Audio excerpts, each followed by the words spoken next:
Jai Radha Madhava Kunja Bihari Radha Madhava Bihari Gopi Janabalaba Girivardhari Gopi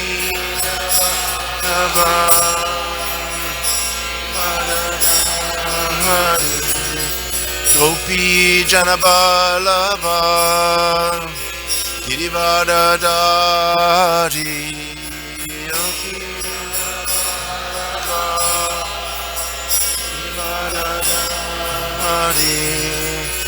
Yashoda Nandana Brajadana Ranjana Yashoda Nandana Brajadana Ranjana Yashoda Nandana Brajadana Ranjana Yashoda Nandana Brajadana Ranjana Jamuna Tira Vanachari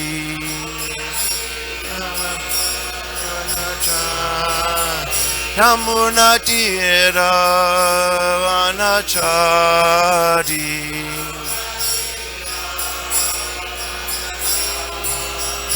Jai Radha Madhava Kunja Bihari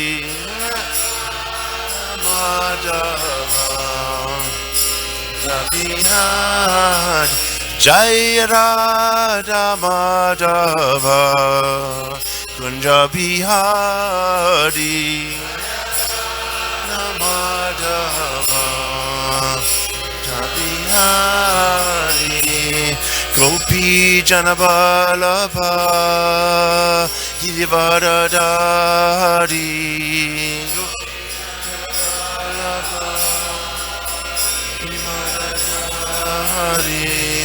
Gopi Janabalava Girivardhari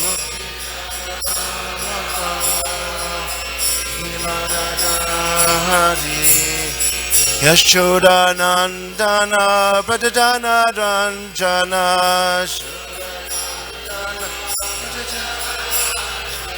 Yashoda Nandana Brajadana Ranjana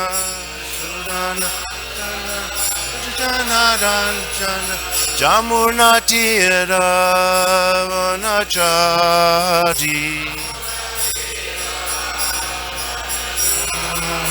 Jamuna Tira Vanachari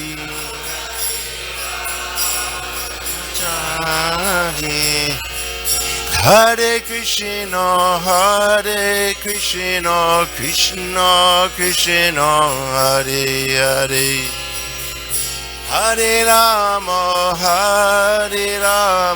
Rama Rama, Hare Hare.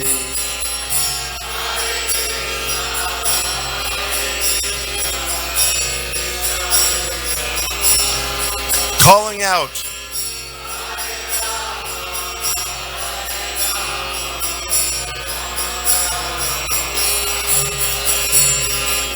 Hare Krishna, Krishna Krishna, Hare Hare, Hare Rama, Rama Rama, Hare Hare.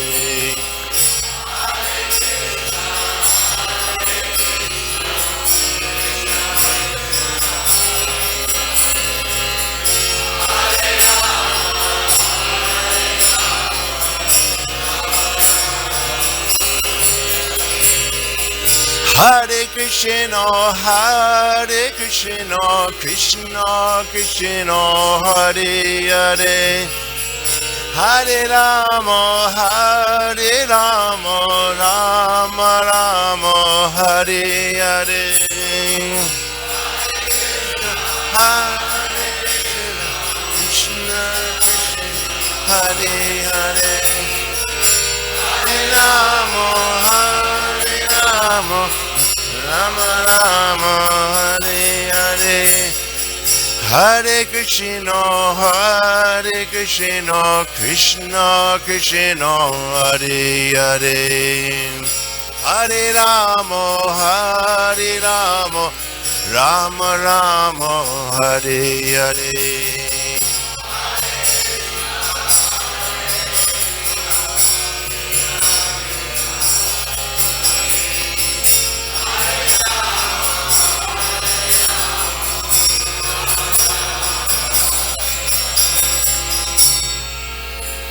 Gaur Premanandi.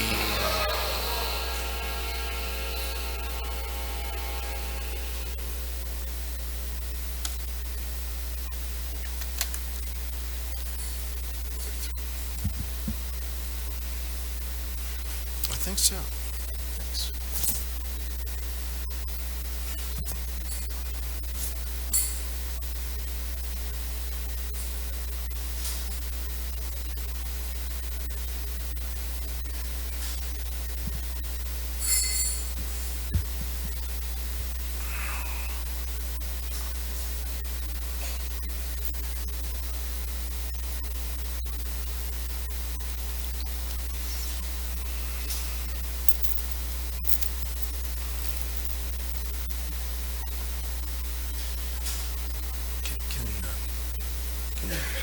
Can you remove this?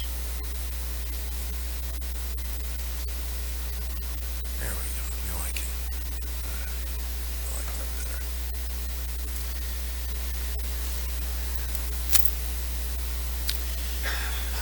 Om Namo Bhagavate Vasudevaya.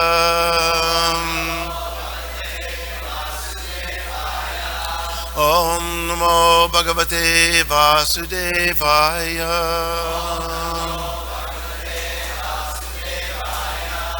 Om Namo Bhagavate Vasudevaya.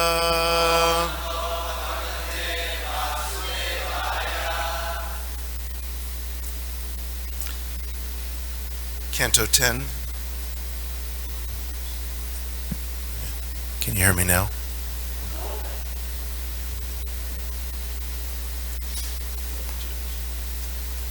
Over here. Canto 10, Chapter 13, Text 33.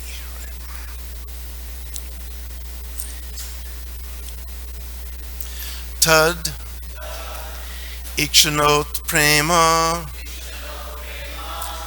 Rasa Plutashaya Jatanuraga Gata Manyavo Manyavor Bakan Uduhya Dorbi Parirabhya Murdani Granair Avapu Paramam Mudam Te Tarikshanot Prema Rasa Plutashaya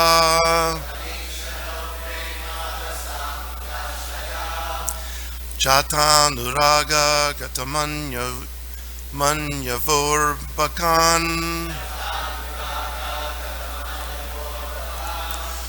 Uduya Dorbi Paribrabhya Murdani Granair Avapu Paramam Mutamte Tarik Shanot Prema Rasa Plutashaya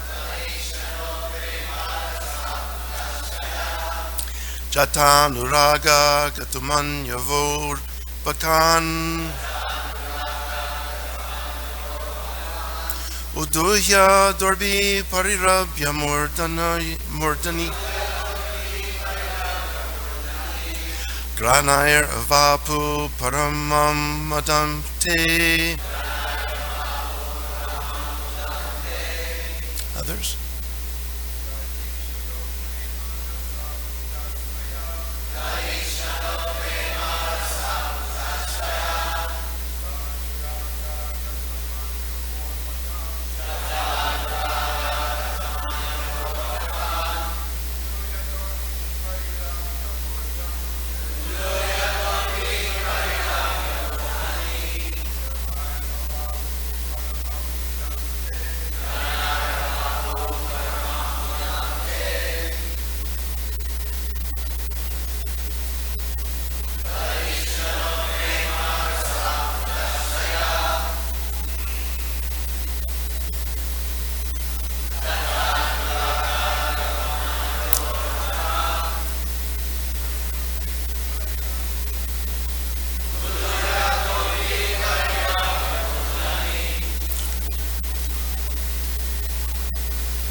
Ladies?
Tat ikshana utprema rasa apluta ashaya.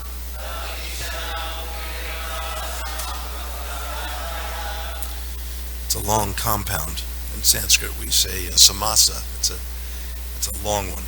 All the thoughts of the cowherd men merged in the mellow of paternal love, which was aroused by seeing their sons. Jata anuraga, experiencing a great longing or attraction. Gatamanyavaha, their anger disappeared.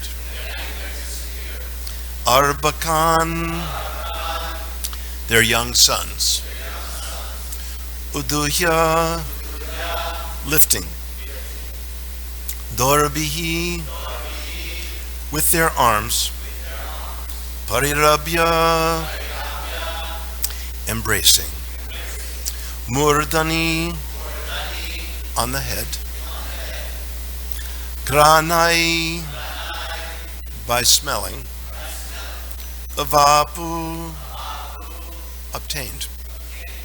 Paramam, the highest. Mudam, pleasure. Te, these cowherd men. Translation. At that time, all the thoughts of the cowherd men were merged in the mellow of paternal love, which was aroused by the sight of their sons. Experiencing a great attraction, their anger completely disappearing, they lifted their sons, embraced them in their arms, and enjoyed the highest pleasure by smelling their sons' heads. Purport. After Brahma stole the original cowherd boys and calves, Krishna expanded himself to become the boys and calves again. Therefore, because the boys were actually Krishna's expansions, the cowherd men were especially attracted to them. At first, the cowherd men, who were on top of the hill, were very angry, but because of Krishna, the boys were extremely attractive, and therefore, the cowherd men immediately came down from the hill with special affection.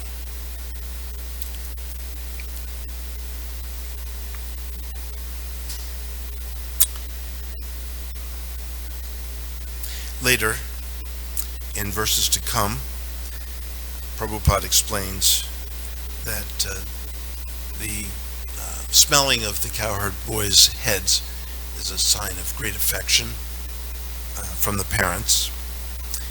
And a little further into the chapter,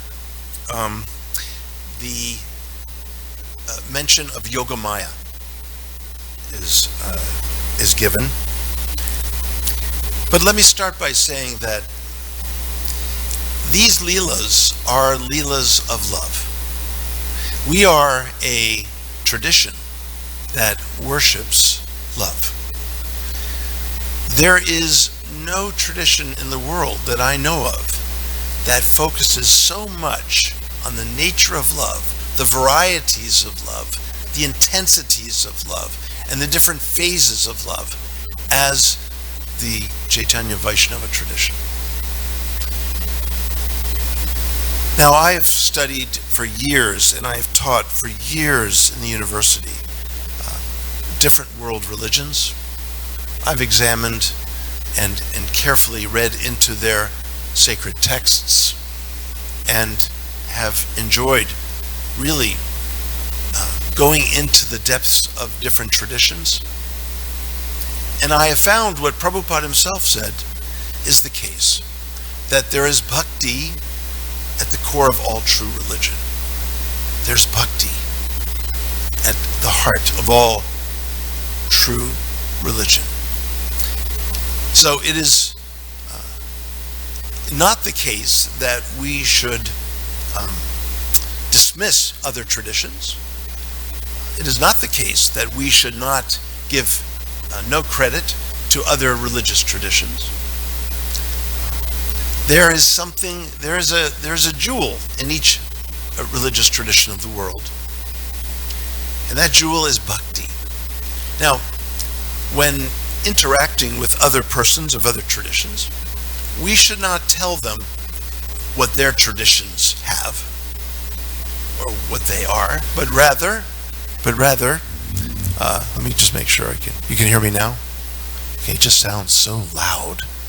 No, it isn't. Okay, I've just never heard my voice this way. It sounds kind of spooky. Maybe Swabhas has designed it to be that way. I don't know. Anyway, okay. In any case, world religions, in their own ways, deliver some sacred information about the nature of divine love. But it is true that in the tradition of Krishna Bhakti, we have so many visions of divine love. So many sweet explanations of divine love. But again, we must inquire from others who are devoted to their traditions to find out what it is that they love so much about their traditions. Saint Augustine, in his Confessions, his famous writings, the Confessions, in Latin, in one of them he asks, what is it? What do I love when I love my God? And he goes on to explain. This is the question we should ask others when they come and they are eager to interact with us. So what is it that you do love when you love your God? And then we have the opportunity also to say what we love when we love our God. And we can explain all of these different divine personages that interact with Krishna and demonstrate the sweetest and most intimate aspects of the Godhead, and how much pleasure this gives to the devotee. This is, we have so much to offer. We have such treasures to give. Here in this Leela, in this divine enactment, we have Krishna, the source of divine love, attending to the cowherd boys and the parents of the cowherd boys, to the cows and the calves, and to Brahma, who was just a little bit naughty here. Just a little bit naughty. Of course, he wasn't like Aghasura in the previous Leelas. Aghasura was treated very differently, but Brahma was treated here very affectionately. Krishna seemed to entertain Brahma's need for exercising a little power, and Krishna reciprocated in his own loving way, knowing that Brahma truly is ultimately devoted to Krishna, but perhaps had a little lapse in his devotion. But we are a tradition that focuses on love. We describe, as we all know here, we describe 5 types of relationships with the divine. 5 types of loving relationships with the divine. And each one, as we go further up the scale, each one describes a greater connection, a greater intimacy, and a greater intensity. So the first type of relationship is, of course, Shanta Bhava. Shanta means peace, peaceful, or passive, tranquil. And it is a reverential relationship with the divine that is capable of appreciating the great power and great majesty of the divine. Some of the Goswamins don't even count this first rasa as a real rasa, because there is no reciprocation there. So in other words, we may love, say, a great personage in society, like Michael Jordan. There you go. Michael Jordan, baseball player, right? Or basketball, whatever. Hey, I'm not an expert in sports, okay? Okay, whatever he is. Okay, so we may love him and admire him, but we're doing so from a reverential place. And Mike, I'm on a first name basis with him. Mike does not know us and return that love. It's a love of reverence and admiration. Perhaps like a subject for an emperor. So this is one reason why the Goswamins may not fully give a complete rasa status to Shanta. On the other hand, Shanta Bhava is very powerful in the intimate leelas of Krishna. The Gopikas, the Vraja Gopikas, who are on the highest level of rasa, the most intense and most intimate level of rasa, the Shringara rasa, they are jealous of the flute Krishna plays, because his lips are so close to the flute, and the flute is Shanta rasa. So there's a real reversal there. There is a way that the rasas have a kind of intermixture. They're not strict categories. The paternal rasa, Vatsalya rasa, which is the penultimate rasa, has its own type of intensity of intimacy, but there, mixing with the cowherd boys, there's a kind of mixture of the Sakya rasa with the Vatsalya rasa, and then there's, of course, Dasya rasa. The Goswamins outline these very intimate relationships that express the intensity of affection for the divine. Now, ultimately, we understand that prema, pure love, purest love, comes from Krishna, who's the source of love. So we can agree with the Johannine expression in Christianity, that is to say, the Gospel of John, when he says, God is love. God is love. I don't think anyone here would disagree with that. And this Leela, among so many other Leelas, are expressions of God's love and expressions of his great associates and personages reciprocating that love. But love begins with Krishna. But Krishna himself is subsumed by that love. So we don't only say God is love, but we also reverse it. We say love is God, because love controls even God. Krishna is most enthralled by the greatest Vraja Gopika, that is to say, Radha. And she attracts Krishna in a way that just stuns Krishna. Her love is something that stuns Krishna. And so he is just,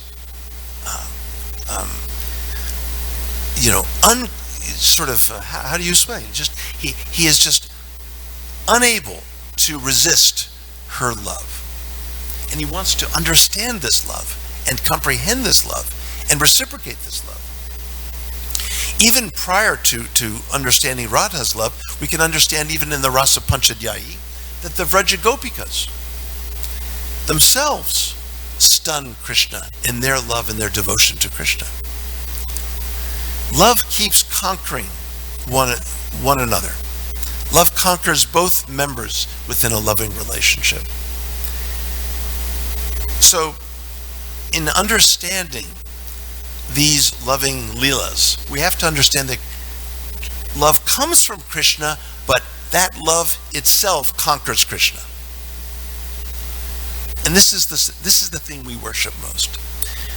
We worship Krishna for sure. We worship Radha and Krishna for sure. There they are in some of the most beautiful deity worship I've ever seen in my life.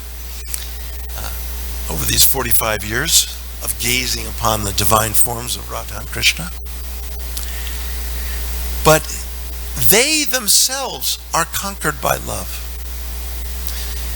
Bhaktisiddhanta Saraswati in the Brahma Samhita paints a whole picture, a whole kind of geometry of the spiritual world. Or is it Jiva Goswami? I think it's Bhaktisiddhanta. I'm sort of conflating the two here, but there's a whole geometry with the 10 envelopes and the 8 envelopes, the 10 directions, and so on, and it moves into lotus petals or concentrically surrounding the figures of Radha and Krishna, and right in the middle of Radha and Krishna is the Bija mantra Klim. That is the love that conquers both of them. So we don't just worship a god, we don't just worship the supreme goddess, we worship a divine relation, the ultimate supreme divine relation, Radha and Krishna. So we are a tradition of love, which means relationship. And so we have leelas that describe these varieties of relationships. There is no other religious tradition that does this. It's amazing. There are traditions, I have found, that actually sort of know about the 5 rasas. That was a little surprising to me.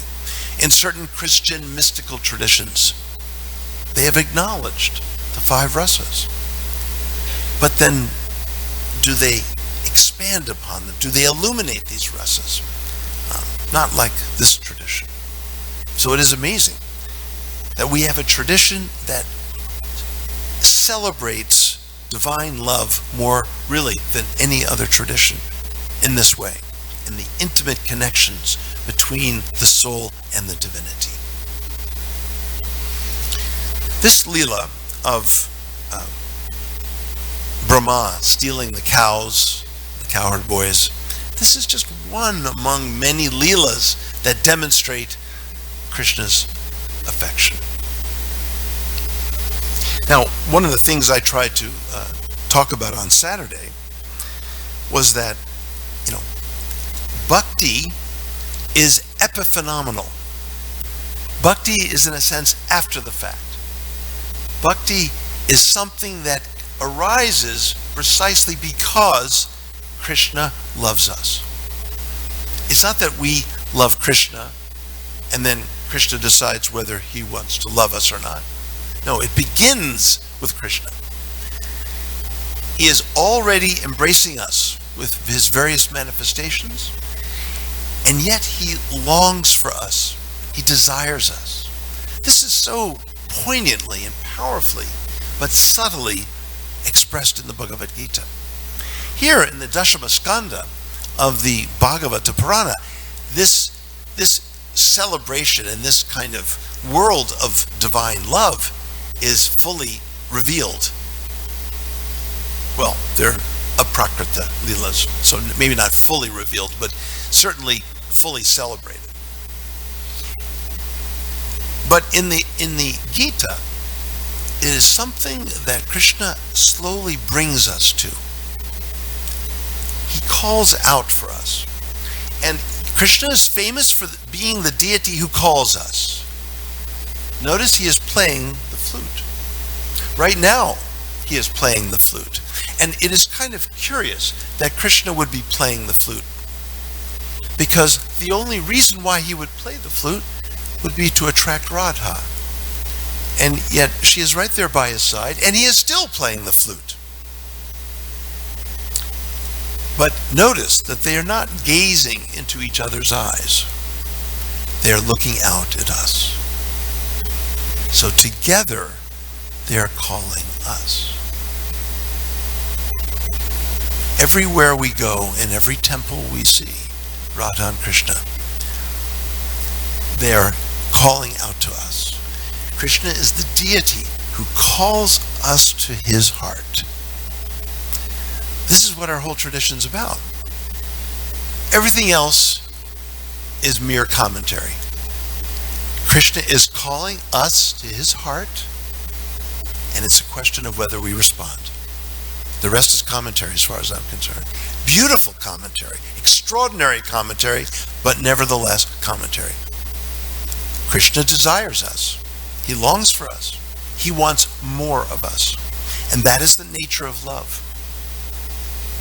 Love does really two things. Just like an embrace. When we embrace someone, we tell them that we love them. We love all that they are.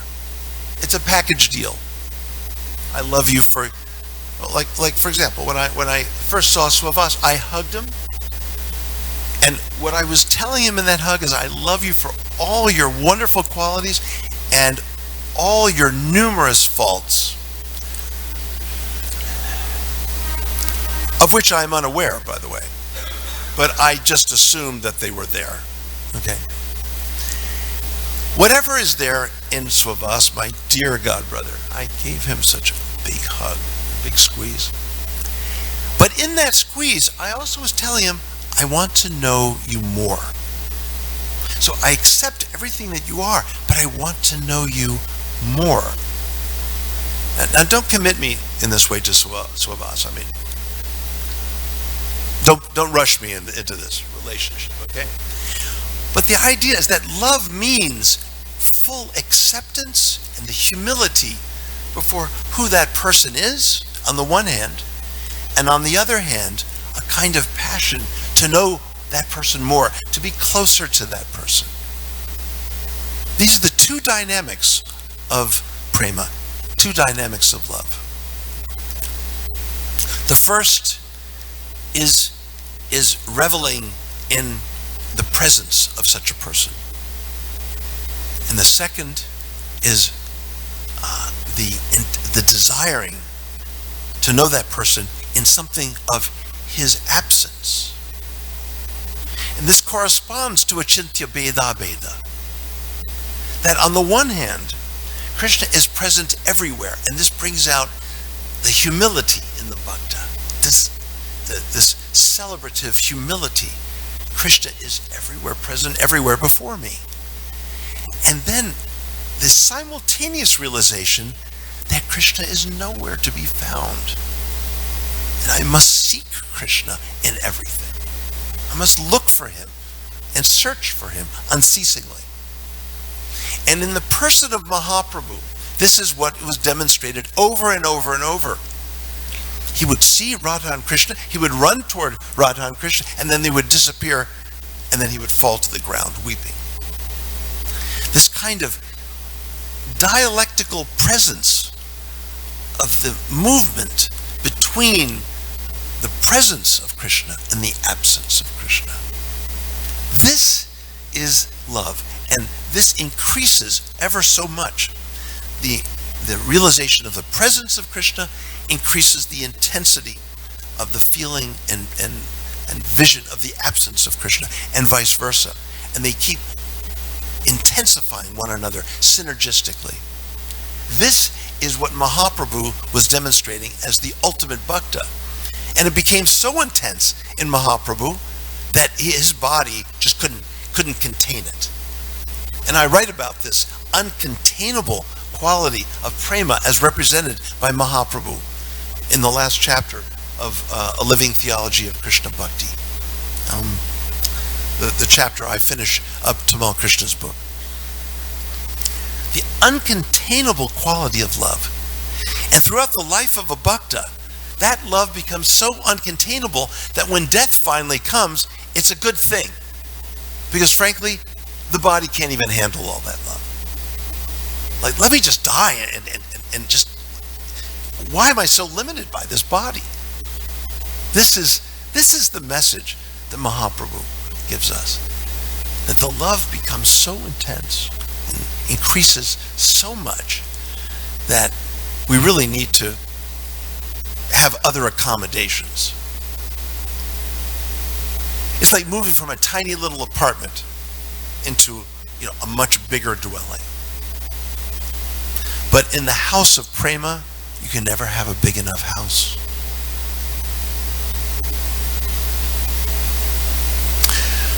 We have a special opportunity. The Maha Mantra celebrates this love. It is the only mantra, it's a very peculiar mantra in several ways. One, it is universal.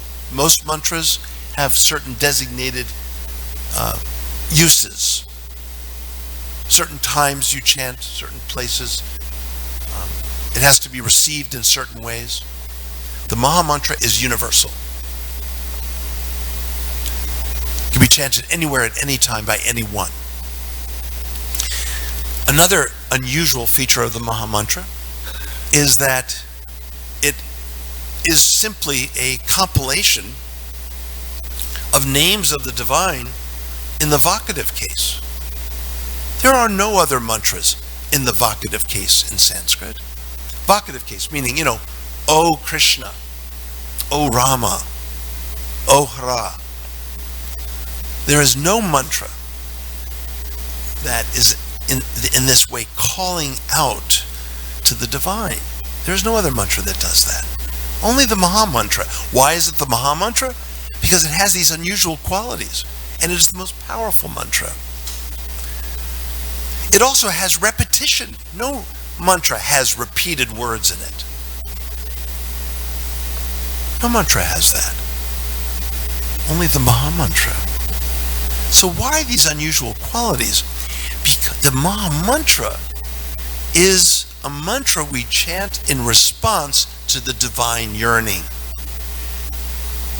to the divine love call, to the flute song of Krishna. So our tradition begins with the divine calling to our hearts.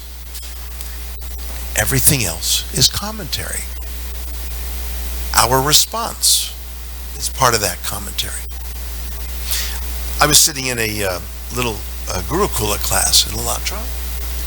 The headmaster there invited me to speak to the children of about 9 and 10, I think.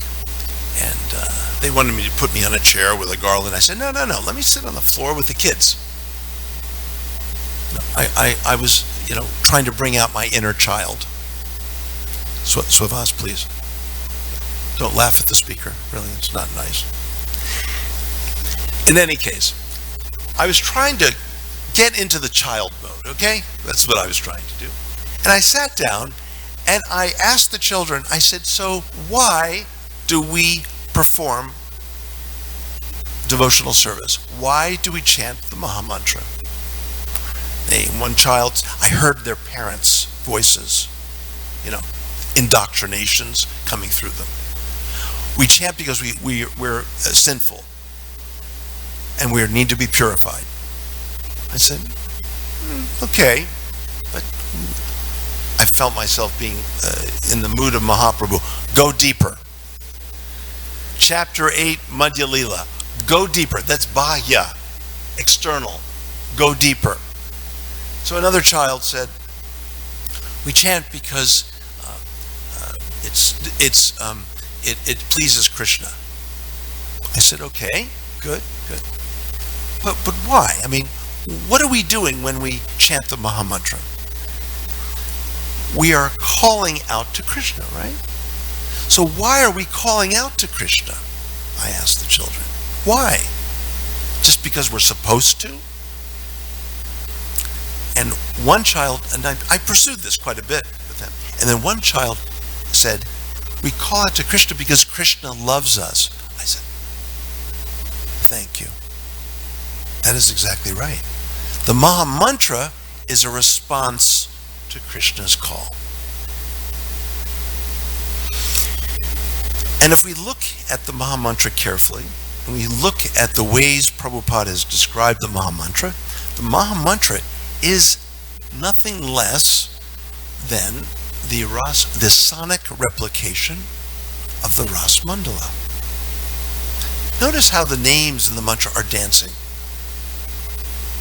I think all of us in here are pretty familiar with the Maha Mantra.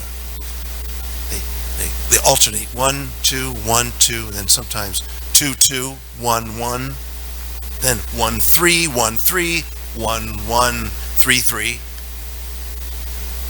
I mean, this is a dance. Have you noticed? So ultimately, when we chant the Maha Mantra, we are replicating the Ras Mandala around our hearts. I think that is the ultimate vision to have.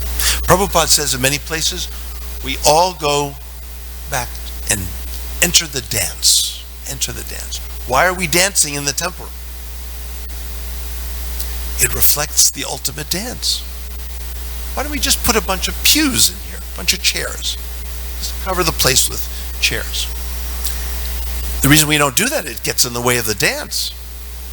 After all, in Seva Kunj, there are no chairs. Of course, there are a few people in the back sitting in chairs.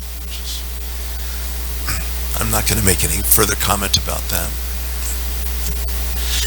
The idea is that everything we do is in response to a divine love call. Krishna is calling us with Radha. Otherwise, he would have no reason to hold that flute and play that flute. They're both gazing out at us, and they're calling us.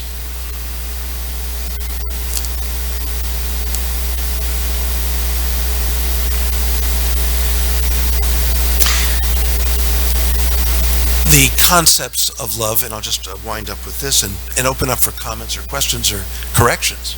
I may need some corrections here from any of you, except from Swavas Prabhu.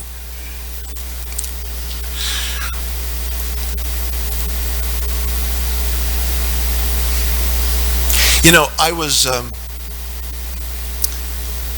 giving a Sunday feast in Brooklyn a few years ago. I know that's a bit of a sensitive topic, that location, but I was giving a Sunday feast lecture, and I asked for any comments or questions. One young lady way in the back said, I really am excited about becoming a devotee, a bhakta, but my parents are, they're, very committed Christians, and they don't want me to become a devotee. So what do you suggest I do? So I said to her, well, why don't you ask your parents what it is that they love so much about Jesus? What do they love so much about their tradition? And keep inquiring from them. And once you've heard, maybe you'll be able to explain what you love about Krishna. So notice the process begins with Shravanam. Shravanam leads to Kirtanam. Once you've done plenty of hearing, your parents may be receptive to your Kirtanam. The temple president suddenly raised his hand in the back of the room and said, Garuda, I'm quite surprised at your response here. I mean, if I were her, or if I were she, would be the proper grammar. If I were she, I would tell my parents that the God that you're worshiping is Krishna. I'm surprised you wouldn't suggest that. I said, Rambhadraji, I said, the reason I didn't suggest that is because no one wants to be told who their God is. That's not a good tact. Let them explain who their God is. I mean, what if I came up to Swavas and said, let me tell you who your wife is? I mean, at that point, Swavas should take some action. What business is it of mine to tell Swavas who his wife is to him? If we can't even do that, how can we tell someone who their God is? And as soon as we do that, or attempt to do that, we are eclipsing dialogue. Dialogue is finished. There is no more dialogue. And if there's one thing this world needs, is dialogue. We need this process of Shravanam. Let's not take it for granted. There's not enough hearing in the world. In our Sangha, we need to do more hearing, to be more attentive, to be more sensitive to the thoughts and feelings of others. Just to promote our own thoughts and feelings is frankly lust. It's egocentric. It's only concerned for what I am in the universe.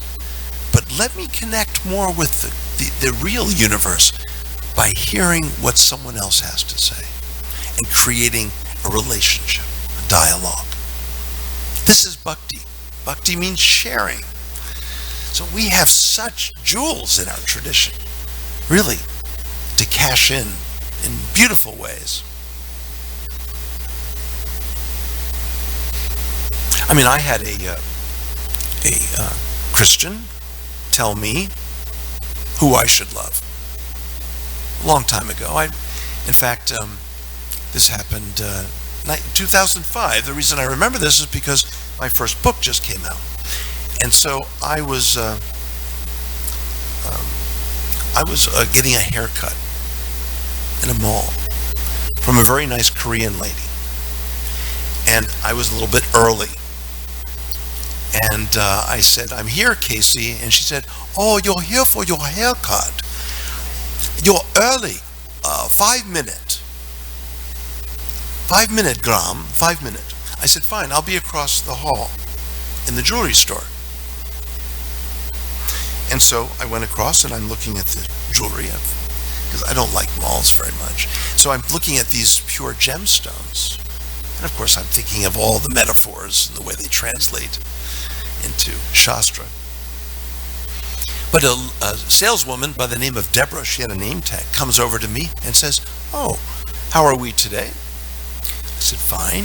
She said, are we looking for some jewelry for the wife? I said, no, actually, I'm just here. I'm just waiting for a haircut across the hall here. She said, okay. She asked, what do you do? I said, I'm a university professor. She said, what subject? I said, of comparative religion. She said, oh, have you written any books? I said, as a matter of fact, I just came out with a book.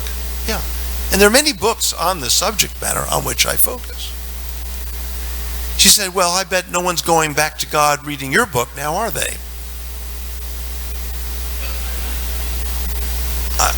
I was a little taken aback. I said, excuse me? She said, Professor, do you know what it means to suffer? I said, I'm beginning to find out.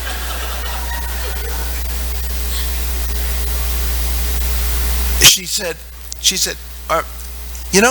if you let Jesus into your heart, then, and I said, excuse me, Deborah, let me just stop you right there, because I know where you're going,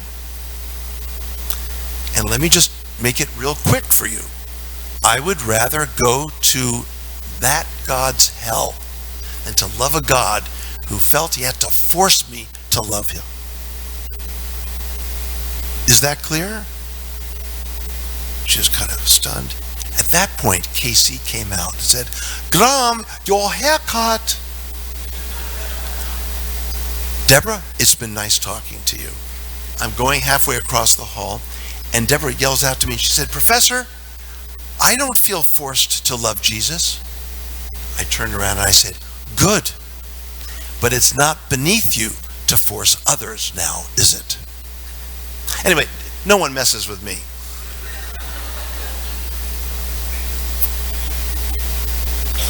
Once my wife, in our house in Florida, where it's out in the middle of nowhere in Alachua, it's out, and we don't ever get anyone coming to the front door, properties are on long, big acre lots and so on. Anyway, suddenly the doorbell rings. I said, who's there? Who could be ringing the door? She said, well, actually, I invited a very nice couple to talk to you. A very nice couple to talk to me?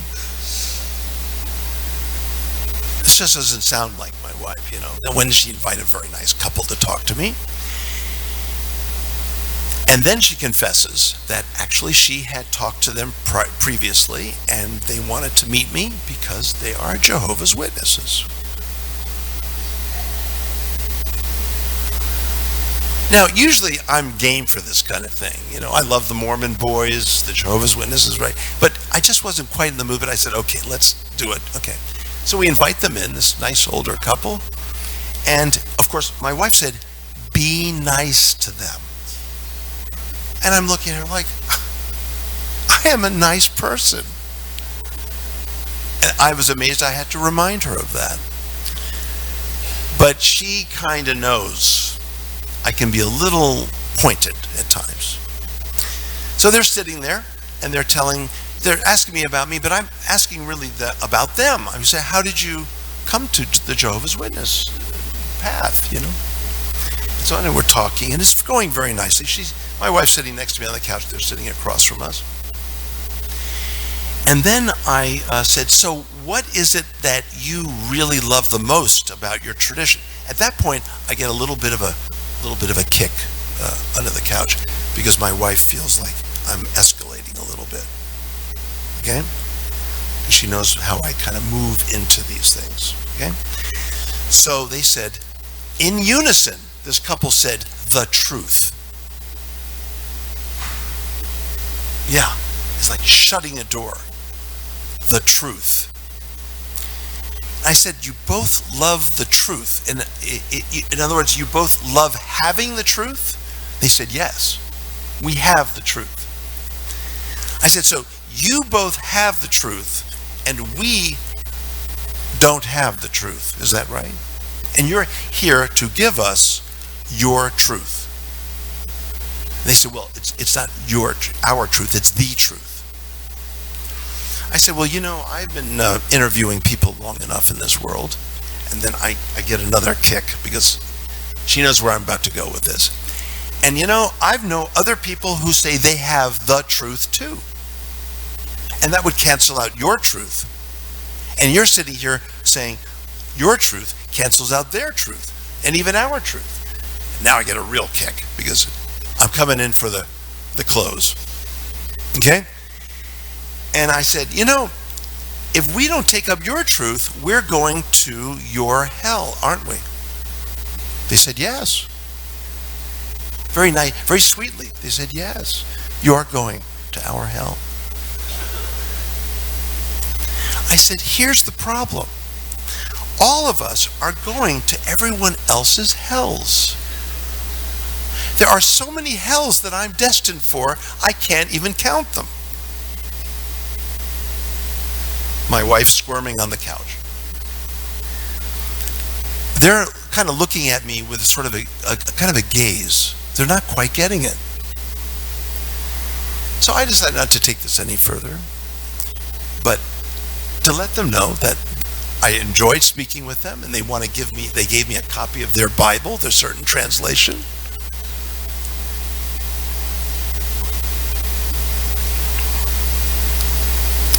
Dialogue. It's important. It's important to really hear. I don't think they were really hearing. They just were displaying.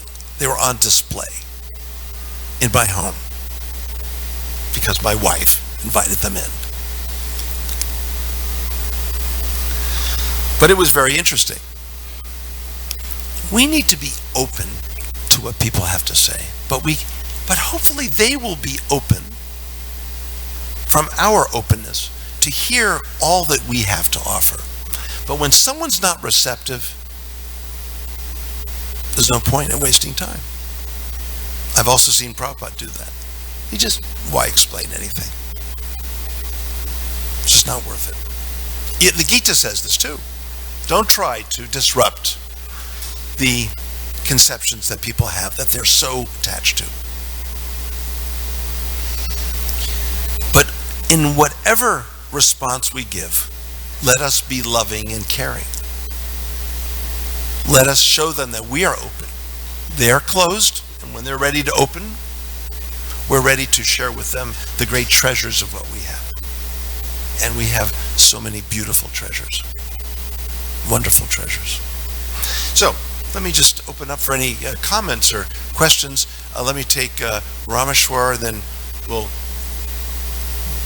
Boy, did I say that much that was wrong? I mean, are these corrections or... Let's get Rameshwar first.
Yes, good.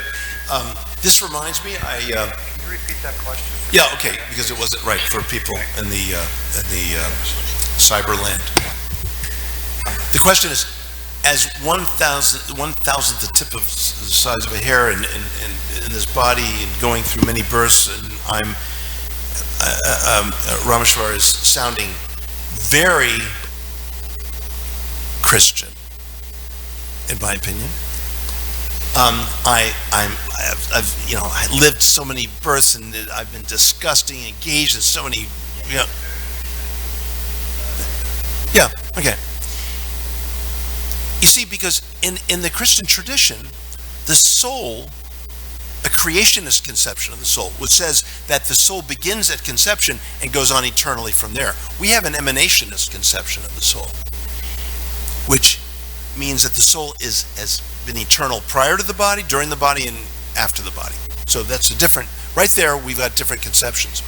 The emanationist conception says that the soul is pure, is perfect and pure. And it's been covered, this we know. The creationist conception says the soul is flawed. Flawed.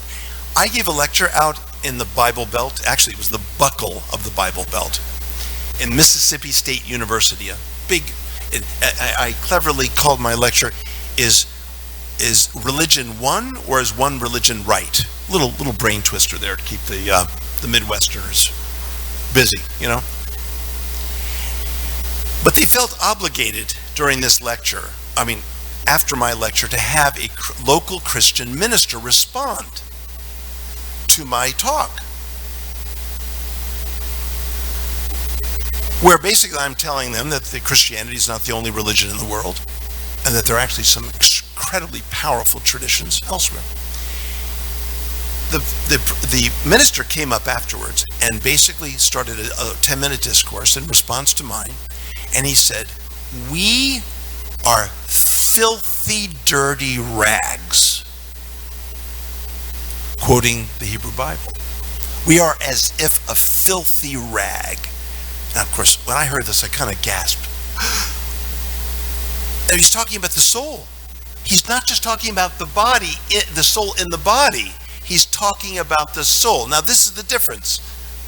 This is the difference. The soul in Christianity is disgusting. Can you imagine walking around as not just in a body which has its issues, but as a disgusting, filthy soul? I think I need a drink of water. I mean, that's the difference, Rameshwarji. I mean, the soul, the soul is part of God in our tradition. Now, I see that how their vision of the flawed soul works into their rasa. Okay, and so I'm not criticizing them, but that is certainly not our conception. But we get a lot of that being in the West.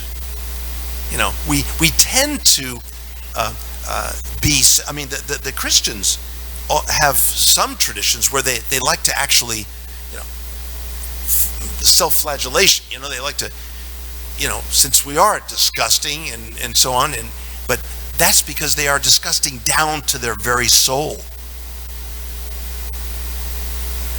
So I've actually offered to help Christians hurt themselves, and I've offered to whip them and whatever they need. I mean, I thought of it as a kind of service that I could provide. As a theologian, I appreciate their position, but that's not what we do. We don't have canings anywhere here. Do we, Swavas? No. Okay, we don't. Okay. I looked over at Swavasa. It wasn't. His expression didn't reveal one way or the other, so I was a little nervous. But no, we don't have that here.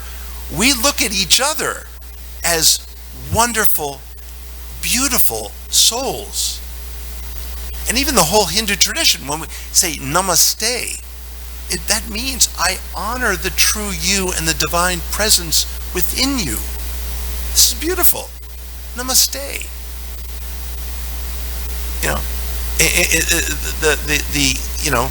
I guess the equivalent kind of greeting in Christianity might be something like, "You are disgusting."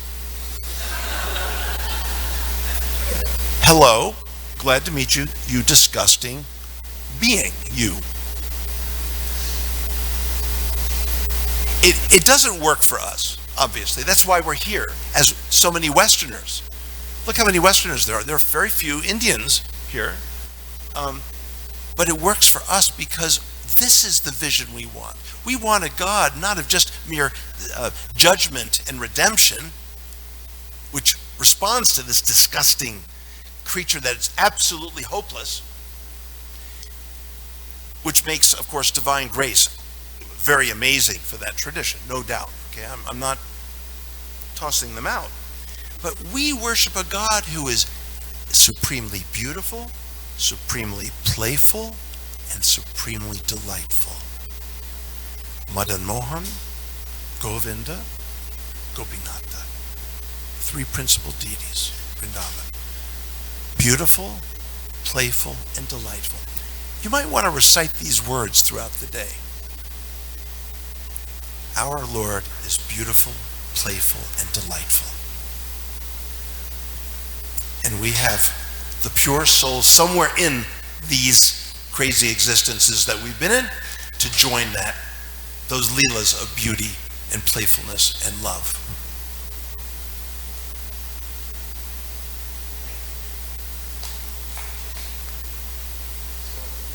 Okay. Oh, is it late? You want to do one question, I guess? One more? We have things that we have to do. I don't have anything to do. I'm here vacationing, Swavas. I thought this is my vacation.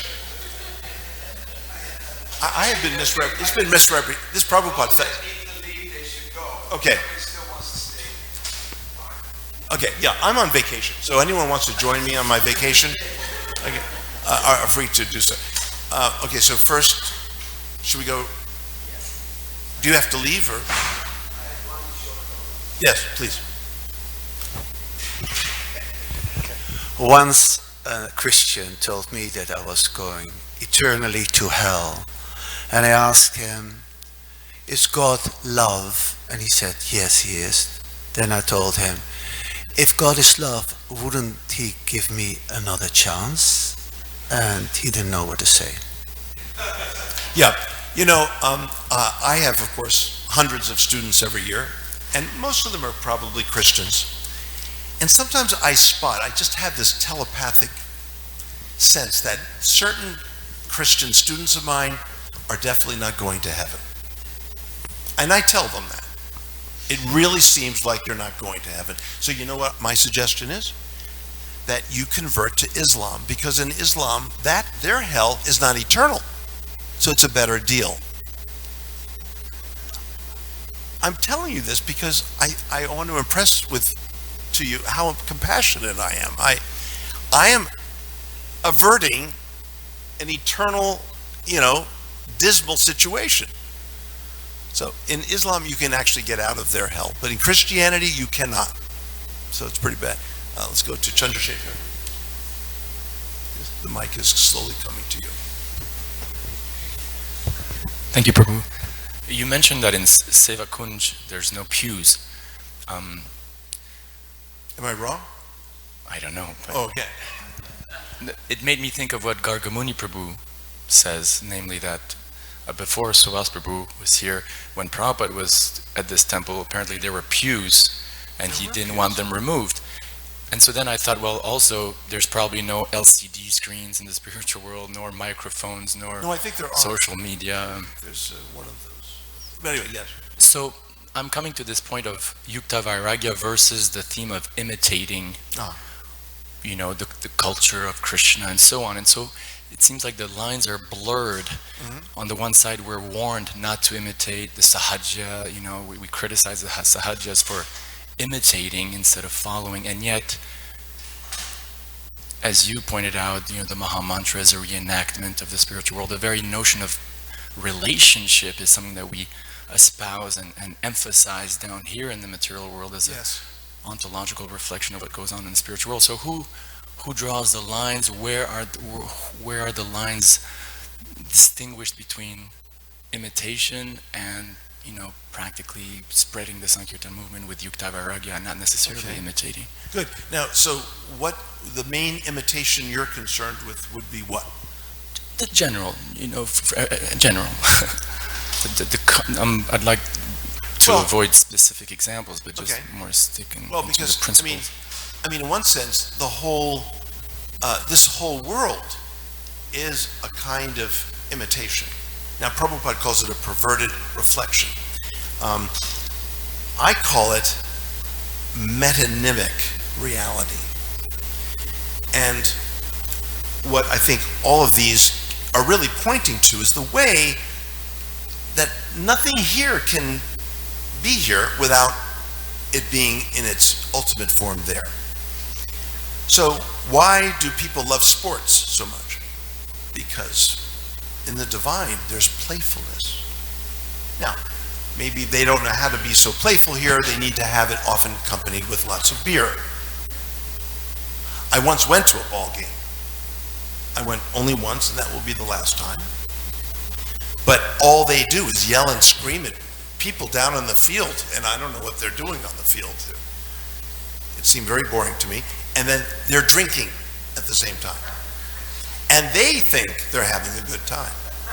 And I think probably part of them really is having a good time, but part of them is kind of like escaping misery.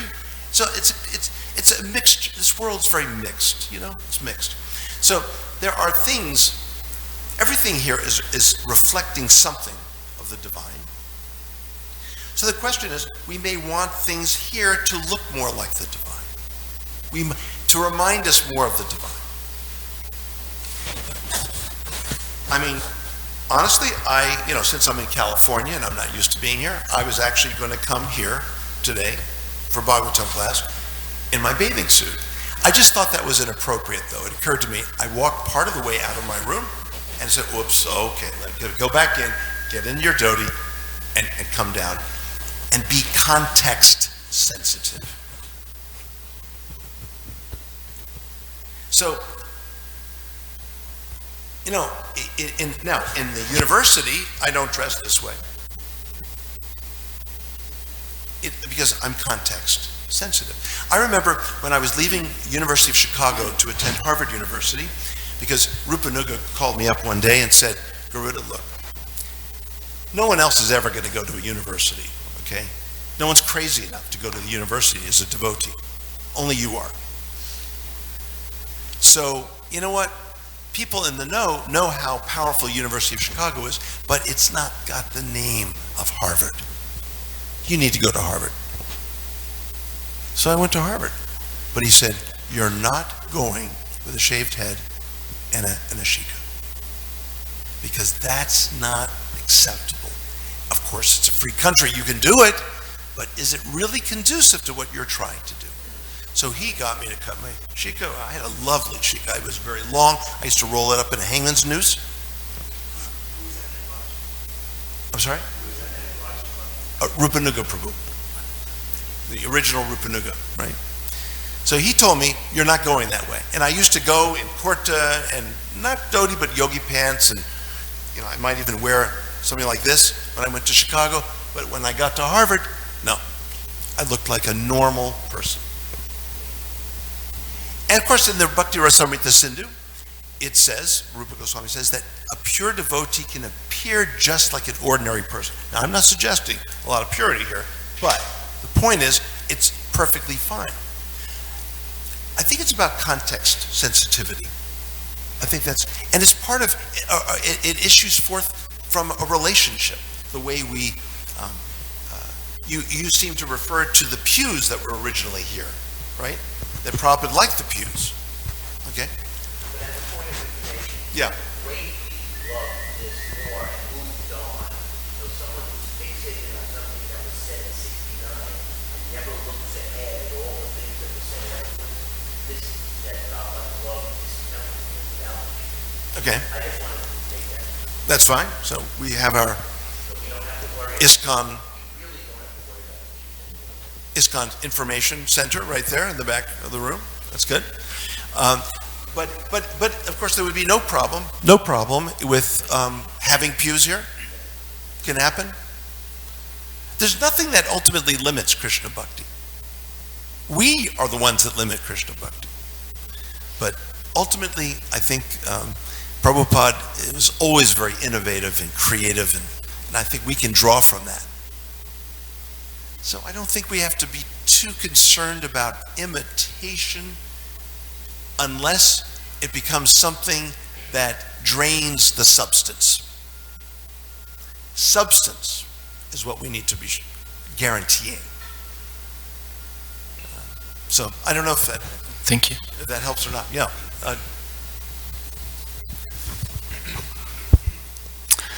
Thank you, Garuda Prabhu. I loved your class. Thank And I feel that your class is an expression, as is your whole life, of your love for all of us, meaning devotees and non-devotees alike. So I'd like to thank you for the wonderful gift that you've given us today. I have one teeny little question. What does the word penultimate mean? Because I heard you say earlier in the Did I class say that word? yeah, I think you did. I have no idea what it means. Oh. No, of course I do. Penultimate means second to last. Oh, okay. And anti-penultimate, not anti, but anti-penultimate means third to last. So you can use these words to intimidate people you meet. Okay. That's why I offer them to you. So that was correct. You said Vatsalya Rasa was the penultimate rasa. Means Yes. it's the second to. Right. Gotcha. Yeah, Thank you. Sringara rasa, right. Okay, got it. Yeah. Oh, yeah.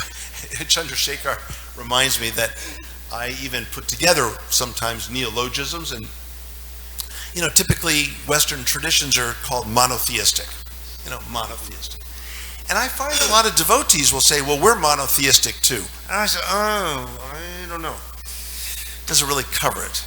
So I came up with an incredibly bulky, protracted phrase, which apparently is caught a little bit with preachers like Chandrasekharji, who enters into academic and intellectual arenas, and other devotees have also reminded me that I wrote this once. But I came up with the term to characterize our theology as a polymorphic bi-monotheism. Okay, think of it. Polymorphic means many forms. Okay, we know Krishna has many forms. This is a very learned audience here. Everyone knows Krishna has many forms. And we're focused on the singular deity, but yet the singular deity is two. Bi-monotheism, a kind of split monotheism of the divine feminine and the divine masculine.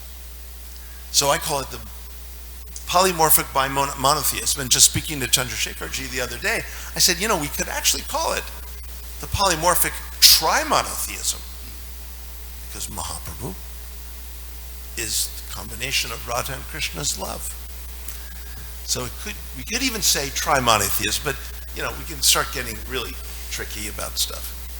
But so words are important to describe what we are. But let's not just merge ourselves with the characterizations that are given typically to Christianity, because we are not the same. We're very different. That's why we're here. Yeah. Yes, thank you for reminding me of that, Chandrasekhar. Yeah, thank you, Prabhu. Your class, most of the class was we are about love. Our tradition is about love. So at the Sunday feast, there was a guest who came for the first time. And he was a mixture of Christian, atheist, agnostic. And he posed this question, and then he said, who is that father who loves his children, and he will put drugs any place or any poison for his children to get it? So God is omniscient, he said.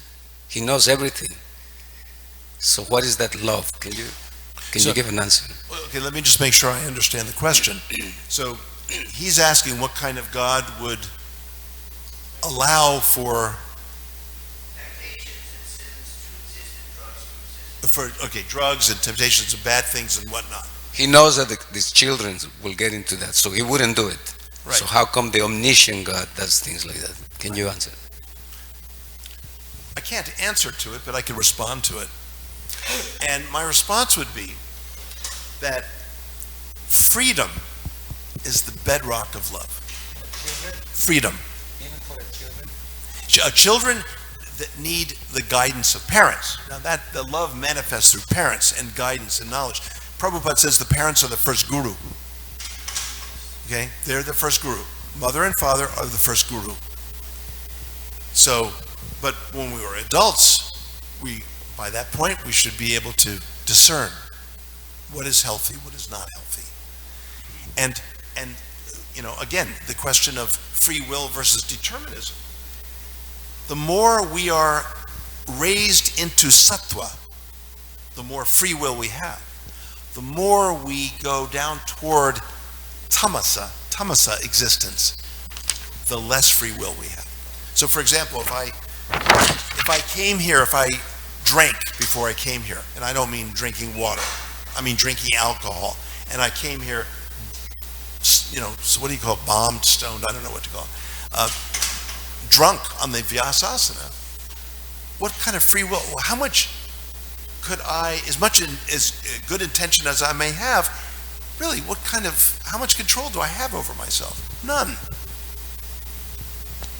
But if I come here with great clarity, I'm clear-headed, come to Mangala Arti, sing the divine names, connect with wonderful souls here, as dirty as we all are. Yeah, okay, I got this from Rameshwar. Yeah, exactly. But no, okay, that's fine. Okay, that's fine. No, it was good. It was good. It was good. Yeah. So, but seriously, I mean, with that, we're all uplifted, and we can learn from one another. we can relate and interact and be sensitive and aware of one another. But if I'm drunk, I'm not aware of you. I'm not even aware of me. I'm not aware of anything. This is an awful existence. That is when things get kind of dirty and low and awful. But being bright and lit up with devotion and with affection for one's fellow God brothers and God sisters, and a love for the process. I mean, well, is there anything better? I mean, I don't know of anything better. So it's freedom. Freedom must, this world, the cost of love in this world is freedom. And there are some human beings which abuse that freedom heavily. And those who are the recipients of such abuse are the unwitting martyrs of love. The awful killings in the elementary school. Or in Virginia Tech, the 30 people, some 30 students were blown away by someone's gun. These are the unwitting recipients, the unwitting martyrs of love, the freedom. When we're not free, we cannot love. It's the cost of love. That's why this world is very, very mixed and very troubled, because there are many, many destroyed, very tormented hearts out there. So, it's part of what we got. It's part of what we got. I heard someone present his argument the way it could be easy to show that you're trying to blame God for your addictions and for your being fallen. You are blaming God. Yes. In all these different arguments that you made, at the core is You're blaming God. blaming God Blaming God for the... instead of yourself. Right. And that was the end of that. See, we have, now you see, in Western traditions, there might be more cause to blame God. Because, I don't know, you know that song, He knows when you're sleeping, He knows when you're awake? I don't know that song. So be good for goodness sake, something like that. I mean, God is, in the Christian tradition, is stalking us and judging us. Krishna is not a God of judgment. He's not a God. He's not a God of jealousy. He's a generous God. He's a loving God. So we have, God punishes in the Western traditions. Karma, the cosmos, there's cosmic justice. Krishna has nothing to do with that action and reaction dimension of existence. That is up to us. And we can rise beyond that to pure devotion and be totally and intimately connected with divinity. But we understand that when bad things happen, it's part of a kind of overall cosmic situation. So it's not God. God is protected in our tradition, but frankly, the person who has to blame God needs to be, well, frankly, a Jew or a Christian or a Muslim, because in those traditions, that's what it's about. If we're all born equally, why are some people born in well-to-do families, and why are some people not? What about Mozart? Look at Mozart. Do you know what it means to compose a symphonic piece of music? And he did it at the age of 7, and people are still playing that? That's equal? Why am I not? I tried composing a symphony last week, and no one's playing it. And it's really good, actually. But anyway, no one's paying any attention to it. But the point is that we have a different worldview. We have a really different worldview. So, I think we should stop because, like Swava said, there are things to do, places to go, people to see. And prasadam to honor. I think that's the most important event, yes. Thank you very much. Hare Krishna. Yeah.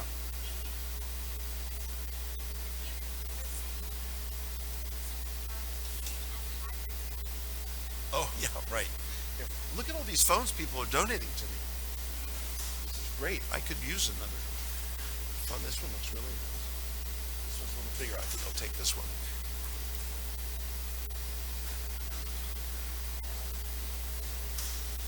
Oh. Yeah, I mean, sometimes it's just, I get so busy, but, I'm on Facebook.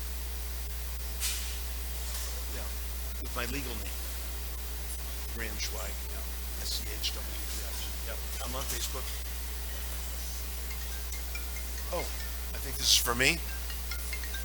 Oh, is this your? Oh, okay. Yeah, and if you look up Bhagavad Gita on Amazon, you'll see my Gita there, and you can find the spelling of my name. So, yeah. Yes, okay. Yeah, I have a little bit of a corny expression that I've been emphasizing the process of Shravanam a lot, right? So the word hear, if we're hearing enough, you can add a T to the word hear. And it spells heart. Hearing leads to the heart. So as corny as it is, it's true. So I justify my corniness, okay? But hear leads to heart. It really does. And I just don't think we humans, and I mean humans everywhere, humans in our community, humans everywhere,